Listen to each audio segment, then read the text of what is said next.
കൊല്ലം കിളിക്കൊല്ലൂരിൽ മധ്യവയസ്കൻ ഭാര്യയെ gas cylinder കൊണ്ട് തലക്കിടിച്ച് കൊലപ്പെടുത്തി. കരിക്കോട് അപ്പോളോ നഗറിൽ കവിതയാണ് മരിച്ചത്. പ്രതി മധുസൂദൻ പിള്ളയെ പോലീസ് കസ്റ്റഡിയിലെടുത്തു. മധുസൂദൻ പിള്ളയ്ക്ക് മാനസിക പ്രശ്നങ്ങളുണ്ടെന്നാണ് പോലീസ് പറയുന്നത്.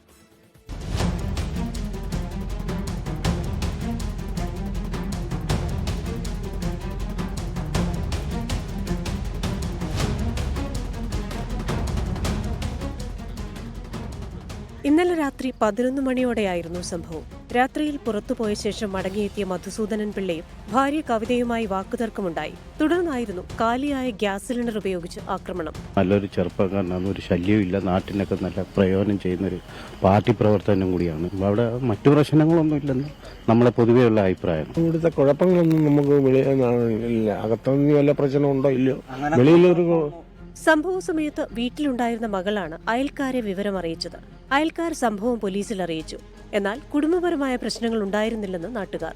ഇന്നലെ പകല് അമ്പലത്തിലൊക്കെ അവിടെ പോയിട്ട് രണ്ടുപേരുടെ ഒന്നിച്ചാ പോയിട്ട് വരുന്നത്. നല്ല കാരണമായിരുന്നു. ഞെട്ടലായി പോയി, നമുക്ക് ഇത് വിശ്വസിക്കാൻ പറ്റിയില്ല. അതേസമയം താൻ വിഷാദ രോഗത്തിന് ചികിത്സയിലാണെന്ന് മധുസൂദനൻ പിള്ള മൊഴി നൽകി. സംഭവത്തിൽ പോലീസ് അന്വേഷണം തുടങ്ങി. കശുവണ്ടി വ്യാപാരവുമായി ബന്ധപ്പെട്ട ഇടനിലക്കാരനാണ് മധുസൂദനൻ പിള്ള.